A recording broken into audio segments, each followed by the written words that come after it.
لیکن کچھ چیزوں میں ہماری طرح کامن ہے. کیا؟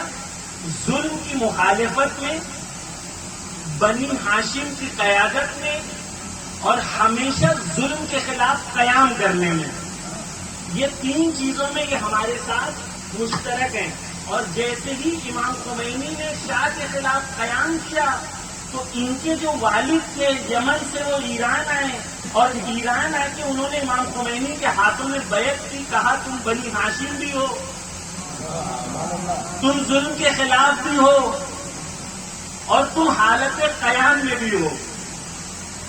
انہوں نے آج الحمدللہ یمن میں انصار اللہ جو ہے وہ ایک بڑی قوت و قدرت ہے. شیعہ آئیڈیالوجی سے وہ نزدیک ہے، چاہے وہ نماز اہل سنت کی طرح پڑھتے ہوں، تینوں خلیفہ کو بھی مانتے ہوں، لیکن آئیڈیالوجی میں، مکتب فکر کے حوالے سے ظلم کی مخالفت میں وہ ہمارے ساتھ ہیں. یہ زیدی شیعہ ہیں. ٹھیک ہے، وہ زیدی شیعہ ہیں. کون ہے زیدی شیعہ؟ زیدی شیعہ وہ ہیں جو قیام میں ہمیشہ رہتے ہیں. تو کبھی میں یہ نہ سنوں کہ کوئی زیدی ہے اور وہ کسی کے چوکھٹ پر سر میں سر جھکانے گیا ہو. ایک واقعہ پڑھ دیتا ہوں آپ کے سامنے. عمار یاسر کا زمانہ ہے. حضرت عمار یاسر کے پاس معاویہ کسی کو اشرفیاں لے کے بھیجتا ہے. توجہ کیجیے گا. معاویہ اشرفیاں لے کے بھیجتا ہے عمار یاسر کے پاس، اور عمار یاسر سے کہتا ہے کہ اگر عمار یاسر نے اشرفیاں لے لیا تو میں تجھے غلام کو آزاد کر دوں گا. وہ غلام جاتا ہے عمار یاسر کے آگے ہاتھ پاؤں جوڑتا ہے، بھیا لے لو اشرفیاں. عمار یاسر لیتے نہیں. لاسٹ میں غلام کہتا ہے آخر میں کہ اگر آپ یہ لے لو گے میں غلام ہوں، میں آزاد ہو جاؤں گا. عمار یاسر کہتے ہیں میں یہ اگر لے لوں تو آزاد ہو جائے گا اور میں زندگی بھر کے لیے غلام بن جاؤں گا. ہے نا؟ یزیدیوں کے یہاں سے تحفہ لینے والے ہمیشہ ان کے غلام بن جاتے ہیں.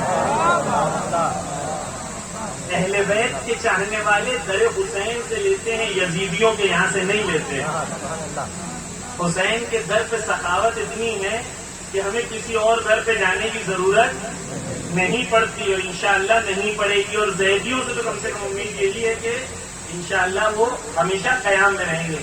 تو حضرت زید نے کیا کیا؟ اس پورے مدرسے کو تفسیر قرآن کا مدرسہ بنا دیا اس زندان میں. ایک دوسرا واقعہ ملتا ہے، یہ بھی غور کریے گا، یہ حضرت زید کی علمی شخصیت کو بتا. حضرت زید کے پاس اس زمانے میں حضرت ابو حمزہ صومالی جو ہیں اور ایک دوسرے صحابی تھے، انہوں نے ایک کتاب لکھی مذہب عامہ کے خلاف. یعنی وہ جو اہل سنت تھے اس زمانے میں، یا جو تینوں خلیفہ کو مانتے تھے، ان کے عقیدوں کے جواب دینے کے لیے انہوں نے ایک کتاب لکھی. اور یہ کتاب لکھ کے یہ پانچویں امام کے پاس آتے ہیں اور امام سے کہتے ہیں کہ آپ اس کتاب کی تصحیح کر دیں. امام جو ہیں وہ اس کتاب کو حضرت زید کے پاس بھیجتے ہیں، کہتے ہیں جاؤ پہلے زید کو دکھاؤ.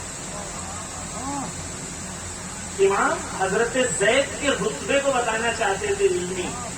حضرت زید کے پاس اس کتاب کو بھیجتے ہیں. توجہ کیجیے گا، حضرت زید کی علمی شخصیت کو پہچانے کے کون ہے. حضرت زید کے سامنے یہ لوگ بیٹھتے ہیں اور کہتے ہیں ہم نے ایسی ایک کتاب لکھی جس کا ہم تمام جو ہمارے اوپر اشکال کیے جاتے ہیں اس کا جواب دینے کے لیے. حضرت زید پہلے بہت خوش ہوتے ہیں، جیسے پانچویں امام بھی خوش ہوئے، ان کی تعریف کرتے ہیں، ان کو واہ واہ کہتے ہیں، پھر کہتے ہیں اچھا کتاب سناؤ. توجہ کیجیے گا، یہ دو شخص پوری کتاب سناتے ہیں، حضرت زید ادھر بیٹھ کے سن رہے ہوتے ہیں. پوری کتاب سن لیتے ہیں. آخر میں ایک جملہ کہتے ہیں یہی کتاب تمہاری شکست کا ذریعہ بن جائے گی. یہ لوگ بہت چونک جاتے ہیں، کہتے ہیں یہ کیسے، ہم نے اتنی محبت سے لکھا ہے. تو حضرت زید نے کہا کہ اس کے اندر بہت اشکال ہیں جو دشمن اسے استعمال کر کے ہمارے مذہب کو نابود کر دے گا. پھر کہتے ہیں کون سے اشکال؟ تو ابو حمزہ صومالی بہت بڑے اصحاب امام کے، وہ کہتے ہیں کہ میں تعجب میں رہ گیا اس بات میں کہ شروعات سے لے کے آخر تک ہم نے صرف ایک بار ان کے سامنے کتاب پڑھی تھی اور ہر صفحے کے ہر اشکال کا وہ ڈیٹیل میں جواب دے رہے تھے. وہ کہہ رہے تھے مجھے تعجب کا اس بات تھا کہ کیسے ممکن ہے کہ حضرت زید جو ہیں وہ اس علمی مقام پر ہیں. یہ پورا واقعہ ہوتا ہے تو پانچویں امام کے پاس دوبارہ ابو حمزہ صومالی آتے ہیں اور ابو حمزہ صومالی دوبارہ آنے کے بعد پانچویں امام کے پاس آ کے کہتے ہیں، پورا واقعہ نقل کرتے ہیں اور کہتے ہیں ایسے ایسا واقعہ ہوا تھا. اب پانچویں امام جو ہے وہ کہتے ہیں اچھا میں بھی تمہیں ایک واقعہ سناؤں. وہ یہ تھا کہ بچپن کا زمانہ تھا زید کا، اور چوتھے امام نے زید سے کہا قرآن پڑھو تو زید نے قرآن پڑھا. پھر چوتھے امام نے زید سے کہا قرآن کے اشکال جو قرآن پہ کیا جاتا ہے وہ سوال کرنا شروع کیا.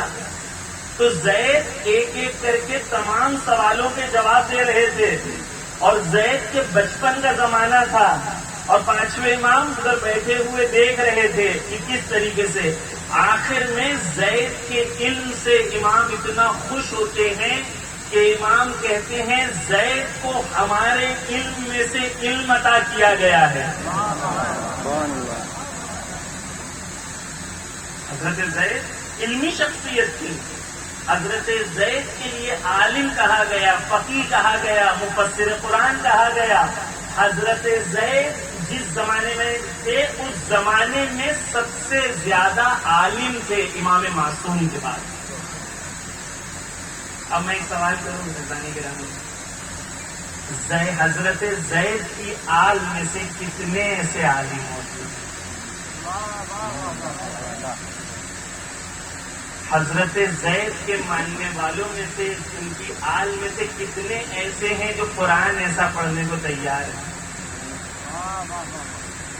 یہ سبحان اللہ کس لیے ہے؟ اس لیے ہے کہ ہم پڑھنے کے تیار ہیں، یا اس لیے ہے کہ ہم مانتے ہیں کہ ہم بہت پیچھے ہیں؟